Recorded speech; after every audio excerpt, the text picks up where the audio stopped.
నమస్తే నేలతల్లి కార్యక్రమానికి స్వాగతం. నేను జ్యోత్స్న.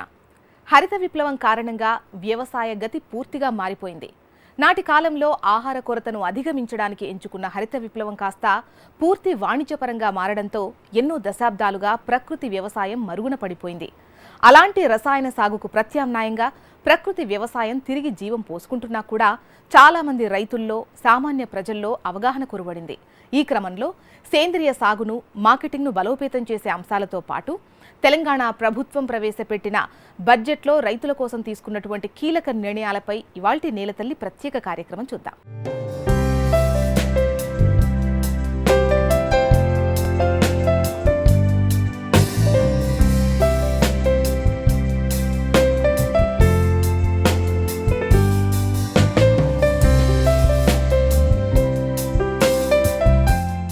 సాగులో దిగుబడులే లక్ష్యంగా హైబ్రిడ్ విత్తనాలు, మోతాదుకు మించిన రసాయనాల వాడకంతో రైతులు పెట్టుబడుల ఊబిలో చిక్కుకున్నారు.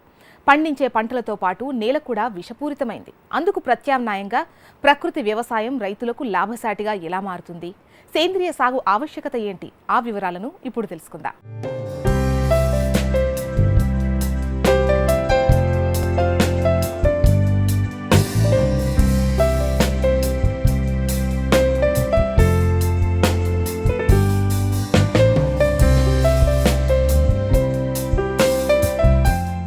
రసాయన సాగుకు ప్రత్యామ్నాయంగా ప్రకృతి వ్యవసాయం తిరిగి జీవం పోసుకుంటున్నా కూడా చాలామంది రైతుల్లో, సామాన్య ప్రజల్లో అవగాహన కొరవడింది.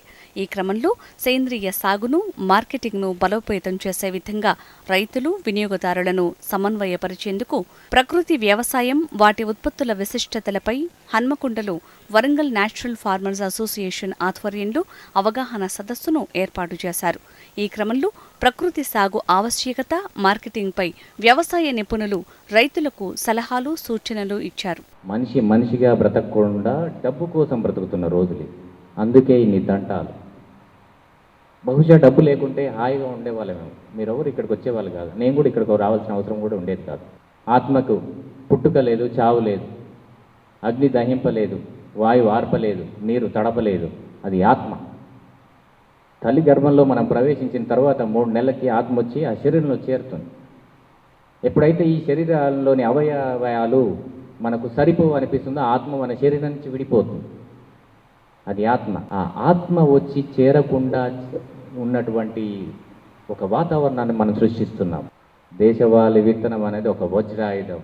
ఒక్కసారి పట్టుకున్నారంటే మీరు లక్షలు కోట్లు విత్తనాలు, నాట్ డబ్బులు, విత్తనాలు పొందొచ్చు. మీరు అది గుర్తుపెట్టుకొని మీకు వీలుంటే బాపన్న గారితో కలిసి పనిచేయండి. క్యాబేజీనో కాలీఫ్లవరో ఆ రెండింటిలో నాకు కరెక్ట్గా గుర్తులేదు. ఒకదానికి పురుగు వచ్చింది, దానికి వీళ్ళు మందు తయారు చేశారు, కొట్టారు, పోయింది. కొన్నాళ్ళ తర్వాత మళ్ళీ వచ్చింది. ఇలా 24 సార్లు వచ్చింది. ఒక పురుగు 24 సార్లు వచ్చింది. అంటే ఒకసారి నువ్వు మందు కొడితే అది దాని ఆహార శైలిని మార్చుకొని అది దృఢంగా తయారై వచ్చింది. రోగనిరోధక శక్తిని పెంచుకుంది. రెండోసారి పెంచుకుంది, మూడోసారి పెంచుకుంది, అలా 24 సార్లు పెంచుకుంది. అది దాని విజ్ఞానం. ప్రతిసారి చంపుతూ మనం విప్లవం అయ్యాం చూడు, ఇది మన అజ్ఞానం. చంపాలనుకోవడం మన అజ్ఞానం. దాని ఆహారం దానికి వదిలేసి ఉంటే అసలు మన పంటకు వచ్చేది కాదు. ఈరోజు ఊళ్ళలో చూస్తే కోతులు వస్తున్నాయి. ఎందుకు వస్తున్నాయి? అడవులు నరికేయడం వల్ల, రియల్ ఎస్టేట్ వ్యాపారం వల్ల ఇవన్నీ కోతులు వస్తున్నాయి. ఇన్ని రోజులు వచ్చాయా? రాలేదు కదా. ఇప్పుడు ఎందుకు వస్తున్నాయి? ప్రతి జీవి పోరాటం చేస్తుంది ఆహారం కోసం, బ్రతకడం కోసం. అలా కోతులు వచ్చేసాయి, నెమళ్ళు వస్తున్నాయి. ఎందుకు వస్తున్నాయి అంటే వాటికి ఏదైతే ఆహారం అందాలో దాన్ని మనం ధ్వంసం చేశాం కాబట్టి. మనం ఓన్లీ కాలీఫ్లవర్, క్యాబేజే పండిద్దాం అనుకుంటున్నాం కాబట్టి ఏదైతే పురుగు దాని మీద ఆశిస్తుందో దానికి కావాల్సిన ఆహారం దానికి దొరక్క ఇందులో వచ్చింది. దీన్ని మనం ఏం చేద్దాం అనుకుంటున్నాం? చంపేద్దాం అనుకుంటున్నాం. చంపేయకండి. దీని మీద ఆధారపడింది ఇంకోటి ఉంటుంది. ఇలా ఒకదాని మీద ఒకటి ఆధారపడి ఈ జీవ వ్యవస్థ ఏర్పాటయ్యింది. ఇలా ప్రతిదాన్ని చంపుతూ పోతే మనం బతకలేం. చివరిలో చంపేయకుండా ఏంటంటే దాన్ని పక్కదారి పట్టించండి, లేదంటే దాని ఆహారం దానికి ఏర్పాటు చేయండి. పొలం గట్లను దానికి కావాల్సిన ఆహారం ఏర్పాటు చేయండి. ఆకర్షక పంటలు వేయండి, రక్షక పంటలు వేయండి. మనకు ఆకర్షక పంటలు లేవు, రక్షక పంటలు లేవు. ఒకటే వరి, పెట్టుడు, నీళ్ళు ఇంత ఉండాలి, ఎప్పుడు ఇంత పోయాలి. ఇదే వ్యవసాయం, ఎక్కడ చూసినా ఇదే. నీకు ఇంత నీళ్ళు కావాలా, నేను అక్కడ ప్రాజెక్ట్ కడతాను, 35,000 కోట్లు బడ్జెట్ ఈసారి కేటాయిస్తున్నాను. ఒకవేళ సిమెంటు లేదంటే ఐరన్ ధరలు పెరిగితే ఇంకో 45,000 కోట్లు అవుతాయి, అంతే. పెద్ద తేడా ఏం లేదు. రాష్ట్ర బడ్జెటే కదా. మీరు వాడండి, నేను ఇస్తాను, మీరు వాడండి, నేను ఇస్తాను, మీరు పోయండి. ఏం పోయాలి? యూరియా, మందు బస్తలు. అది తినాలి. తిని ఎక్కడికి వెళ్ళాలి? హాస్పిటల్కి వెళ్ళాలి. హాస్పిటల్ డబ్బు ఎక్కడికి వెళ్తుంది? మళ్ళీ విదేశాలకు వెళ్తుంది. అంటే మీరు కొనేవాళ్ళు ఉంటేనే మేము ఎన్ని పండించినా కూడా, ఏం చేసినా కూడా, ఎన్ని ఆదర్శంగా చెప్పినా కూడా మీరు నమ్మి తీసుకుని ఎక్కువ తీసుకోవద్దు. ఒక 10 కేజీలు తీసుకోండి, ఒక వారం రోజులు కంటిన్యూగా అదే తిని చూడండి. అంతకుముందుకి ఇప్పటికీ మీ శరీరంలో ఏదన్నా మార్పు కనపడితే ఖచ్చితంగా అది ప్రకృతి వ్యవసాయంలో పండించిన ఆహారమే. ఇది నాకు ఉన్న అనుభవం. ప్రకృతి విధానంలో సాగు పెరుగుతున్నప్పటికీ పండించిన పంటలకు మార్కెటింగ్ కష్టంగా మారుతున్న పరిస్థితి. సాగులో ఇలాంటి ఒడిదుడుకులను అధిగమించాలంటే మార్కెటింగ్ విధానంలో కొత్త పద్ధతులను అవలంబిస్తూ రైతులంతా సమన్వయం అవ్వాలని, ఎటువంటి దళారీ వ్యవస్థ లేకుండా రైతులే స్వయంగా పంటలను అమ్ముకుంటే వినియోగదారులకు స్వచ్ఛమైన సేంద్రియ ఉత్పత్తులు ఇవ్వటమే కాకుండా లాభపడతారని వ్యవసాయ నిపుణులు, రైతులు అభిప్రాయపడ్డారు. కన్జ్యూమర్లో వినియోగదారులు అవగాహన చాలా పెరిగింది. ప్లస్ రైతుల్లో కూడా ఇదేదో జరుగుతుంది, పెద్ద ఎత్తున జరుగుతుంది, దీన్ని కూడా చేయాలని రైతుల్లో కూడా చాలా ఇంట్రెస్ట్ వచ్చింది. కానీ ఏమవుతుందంటే రైతు ఇప్పుడు ఒక సందిగ్ధంలో ఇరుక్కుపోయాడు. అంటే చాలా రకాలు అంటే చౌహాన్ క్యూ మెథడ్ అని, ZBNF పాలేకర్ గారి మెథడ్ అని చెప్పి, లేకపోతే ఆర్గానిక్ ఫార్మింగ్లో ఇంకో మెథడ్ అని చెప్పి ఇన్ని మెథడ్స్ అవ్వడం వల్ల రైతు ఒక కన్ఫ్యూజన్లో ఉన్నాడు. సో ఒక టైలర్ మేడ్ అంటే ఒక రైతుకి అసలు భూమికి పోషకాలు ఏమి ఇవ్వాలి, మొక్కకు పోషకాలు పైనుంచి స్ప్రేయింగ్లో ఏం అందించాలి, ప్లస్ పంటని ఏ విధంగా కాపాడుకోవాలి, ఈ 3 రకాలు ఒక టైలర్ మేడ్లో గవర్నమెంట్ కానీ ఎవరన్నా NGOలు కానీ ఇంకా ముందుకు వచ్చి ఈ విధంగా చేసుకుంటే వాళ్ళకి ఒక టేబుల్ ఫార్మాట్ లాగా ఇచ్చి ఈ సమయానికి ఇవి వాడుకోండి, కెమికల్ ఫార్మింగ్లు ఏవైతే ఉన్నాయో దీంట్లో కూడా అవే వాడుకోండి, ఇలా వాడుకుంటే మీకు పంట బాగుంటుంది అని చెప్పి ఇస్తే ఈ విధంగా ఇంకా రైతులు ఇంకా బాగా ముందుకు వస్తారు. ఒక రైతుకి 5 ఎకరాల పొలం ఉంటే 5 ఎకరాల్లో అంత పంట ఒకసారి వేస్తే ప్రకృతి వ్యవసాయంలో మార్కెటింగ్ చేసుకోవడం చాలా కష్టమవుతుంది. ఈ 5 ఎకరాల్లో ఆయన 1 ఎకరము ప్యాడీ, ఇంకో ఎకరములో 4-5 రకాల కూరగాయలు, ఇంకో ఎకరంలో ఇంకొక 2-3 రకాలు పెట్టుకుంటే అవి అమ్ముకోవడానికి ఈజీగా ఉంటుంది. ప్లస్ కంటిన్యూగా ఇన్కమ్ ఉంటుంది ఒక రైతుకి. ప్రతి నెల కూడా ఆయనకి లేదా ప్రతి 2 నెలలకు ఒకసారి ఆదాయం వస్తుంది. ఇది ఒకటి. ఇంకా మన consumers point of view plus మళ్ళీ మన బయట ఆర్గానిక్ స్టోర్స్కి వాళ్ళకి కావాల్సినట్టు చూసుకుంటే ఏంటంటే ప్రొడక్షన్ అనేది కంటిన్యూగా రావాలి. ఏదో ఒక రైతు చేసి నాకు మార్కెట్ రావట్లేదు అంటే కుదరదు. మీ దగ్గర ఉన్న రైతులు ఒక సంఘంలాగా ఏర్పరచుకొని ఒక 10 మంది రైతులు లేదా 15 మంది రైతులు మీలో మీరు డివైడ్ చేసుకొని ఏమేమి పండించుకోవాలి, ఎంతెంత రావాలి, మార్కెట్కి ఏమేమి ఎంతెంత అవసరం ఉందో ఇవి అవగాహన కల్పించుకొని దాన్ని రెగ్యులర్గా సప్లై వచ్చేటట్టు ఎటువంటి సప్లై బ్రేక్ లేకుండా పండించినట్టయితే మంచి మార్కెటింగ్ వ్యవస్థ వస్తుంది. ప్లస్ రైతులు కూడా జెన్యూన్గా సేంద్రియ వ్యవసాయం అంటే సేంద్రియ వ్యవసాయం చేయాలి. చాలామంది రైతులు ముందుకు వచ్చి ఒక సంఘాలలాగా ఏర్పరచుకొని వాళ్ళ సొంత మార్కెటింగ్ వ్యవస్థను ఏర్పాటు చేసుకుంటే మంచి తక్కువ రేట్లో నాణ్యమైన పంటలు కన్జ్యూమర్కి డైరెక్ట్గా చేర్చగలుగుతారు. సేంద్రియ ఆహారోత్పత్తుల మీద వినియోగదారులకు అవగాహన ఉన్నా కూడా అలా పండించినవేనా అనే అనుమానాలు లేకపోలేదు. ఈ క్రమంలో ప్రకృతి సేంద్రియ ఉత్పత్తుల కొనుగోలుకు రైతులను, వినియోగదారులను అనుసంధానం చేసే విధంగా ప్రభుత్వాలు మరింత ప్రోత్సాహం ఇవ్వాలని కోరారు.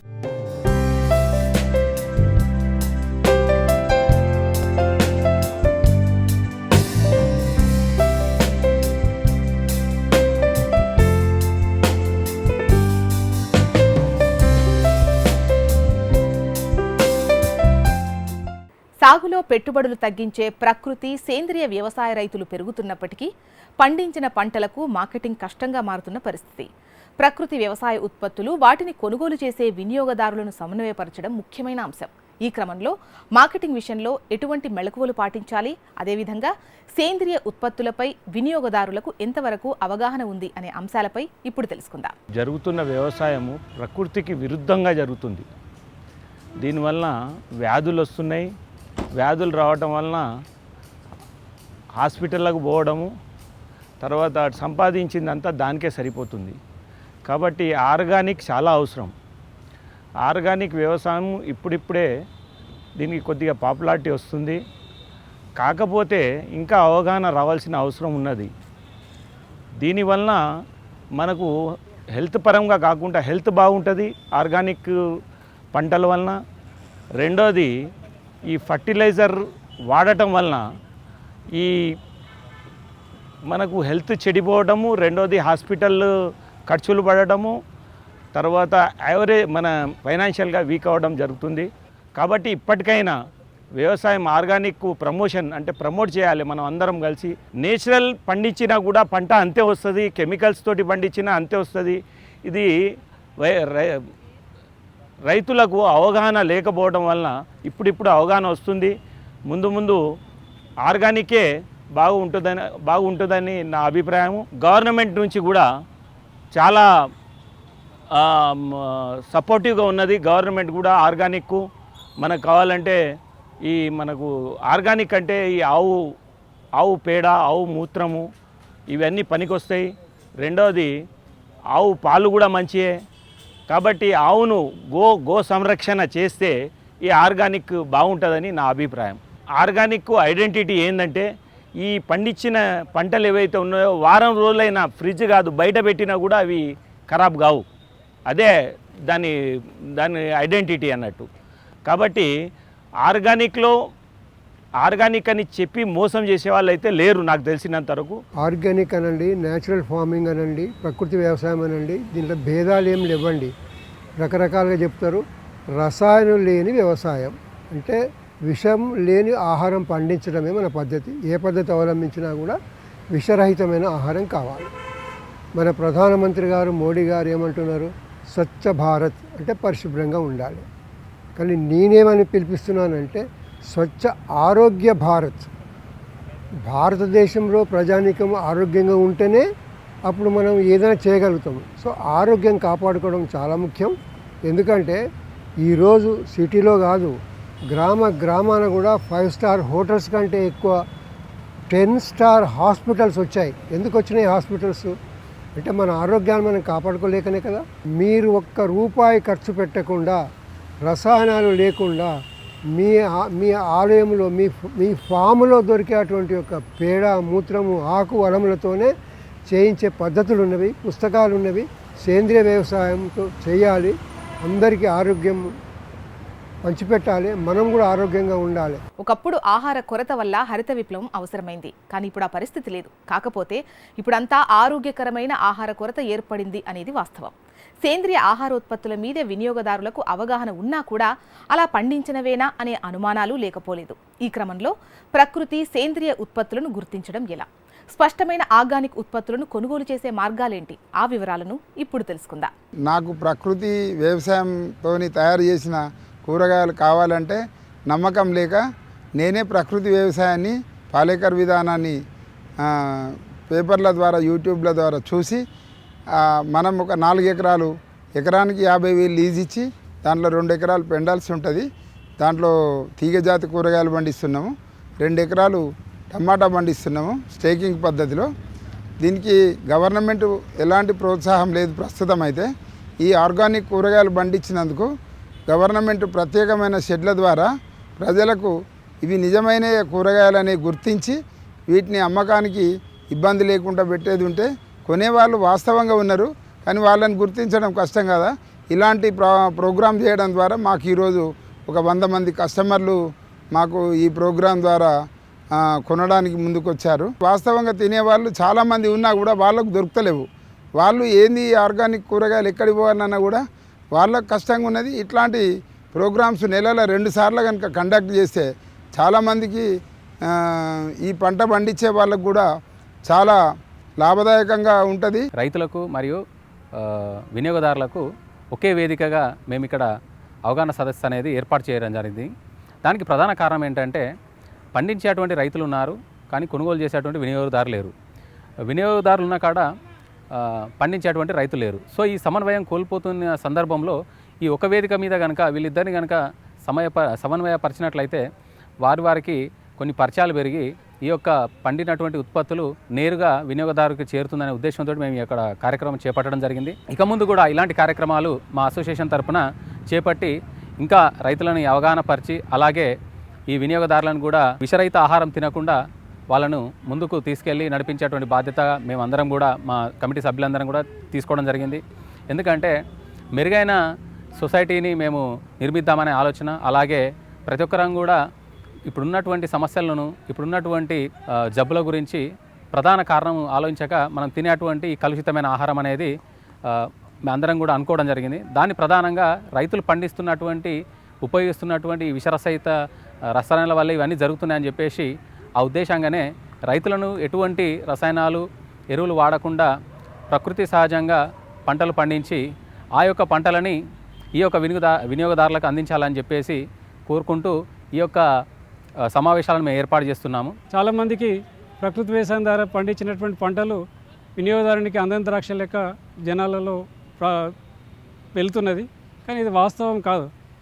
రైతులు పండించిన వాళ్ళు రైతులు నేరుగా అమ్మినప్పుడు సాధారణ ధరలకు, కాకపోతే కొద్దిగా తేడాతో అమ్ముతున్నారు కావచ్చు. కానీ ఎప్పుడైతే మధ్యవర్తులు దీంట్లో ఇన్వాల్వ్ అవుతున్నారో అప్పుడే ధరలు విపరీతంగా కనపడుతున్నాయి. దాంతో చాలామంది ఇటువైపు మళ్ళడానికి కూడా ఆ కారణాల వల్ల ఇబ్బంది పడుతున్నారు. మేము వరంగల్ న్యాచురల్ ఫార్మర్స్ అసోసియేషన్ నుంచి మేమేం చేస్తున్నామని అంటే, ఈ మధ్య చేతులు మారడం వల్ల ఎప్పుడు ఏదైతే ధరలు ఎక్కువైతుండేదో దాన్ని తగ్గించేసేసి ఇలాంటి ఆహారాలు తీసుకోవాలని ఉత్సాహం ఉన్నటువంటి వినియోగదారులకు సరసమైనటువంటి ధరలు అందించేటువంటి ప్రయత్నంగానే మేము వీరిని అనుసంధానం చేసి ఈ రోజున ఆర్ట్స్ అండ్ సైన్స్ కాలేజ్ ఆడిటోరియంలో రైతులకు మరియు వినియోగదారులకు మధ్య అవగాహన సదస్సు నిర్వహించడం జరిగింది.